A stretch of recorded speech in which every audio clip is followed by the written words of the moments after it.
Hello, everyone. My name is Ahmed Elghzali. I am a first-year medical student here, and I will allow my fellow colleagues who are also first-year medical students to introduce themselves here.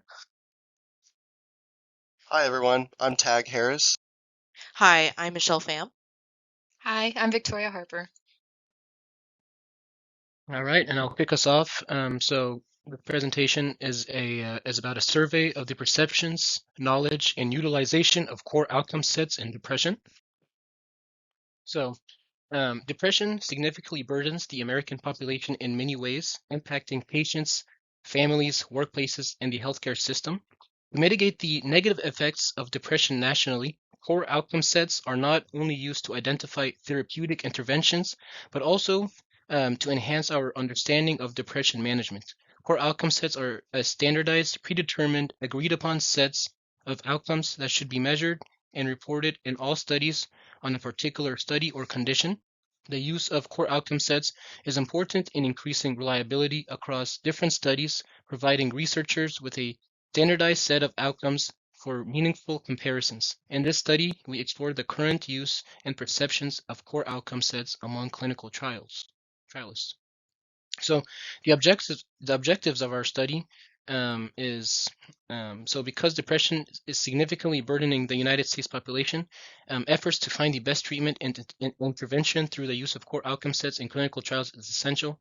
So core outcome sets in research refers to predefined, standardized sets of outcomes that should be measured and reported in all studies on a particular topic or condition. These outcomes help evaluate the effectiveness of interventions for depression. The study aims to explore the awareness of core outcome sets among clinical trialists engaged in researching depression.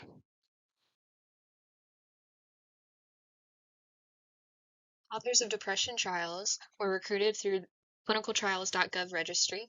Information including names, emails, and affiliated articles were extracted. Surveys were administered through research of electronic data capture, a secure web-based data collection tool to collect demographics, core outcome set familiarity, and authors' perceptions on its usefulness. Data analysis focused both on qualitative and quantitative approaches. Open-ended questions responses were independently reviewed by multiple coders to prevent bias. Ethical principles were respected due to the informed consent, anonymity, and protection of human subjects. The study has received institutional review board approval.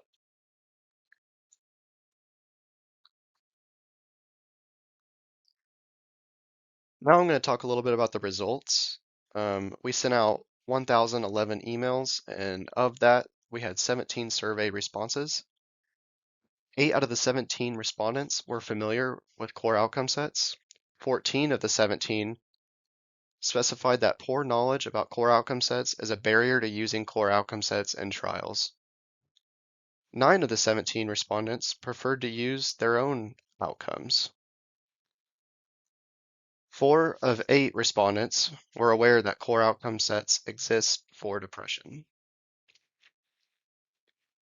6 of the 8 respondents agreed or strongly agreed that core outcome sets should always be measured for depression, even if not all outcomes are included. 4 of the 8 respondents stated that core outcome sets in clinical trials are very important.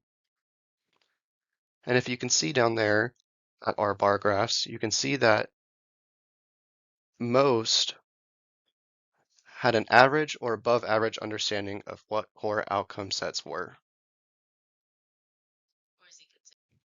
If you want to look at other data in our study, you can view our tables on Table 1 and Table 2. Table 1 talking about the familiarity and barriers of core outcome sets, and Table 2 talking about the awareness and understanding of core outcome sets.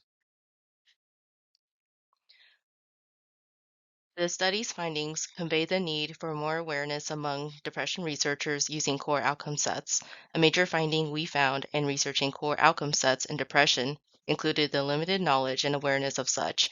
Some obstacles toward using core outcome sets that need to be addressed included challenges in core outcome set knowledge and identification, concerns about patient burden, preference for their own outcomes, lack of accessibility, and persuading trialists to use core outcome sets. Recognizing these barriers is helpful in identifying how we can encourage use of core outcome sets in depression research. Because one major limitation in this study was our small sample size, we hope to collect more data to further enhance how we can enhance future use of core outcome sets in researching depression.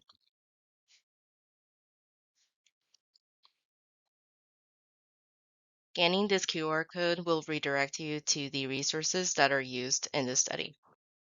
Also listed here are our affiliations as well as who we acknowledge, which is the Vassar Research Team and the Oklahoma State College of Osteopathic Medicine Medical Library. Thank you so much for listening.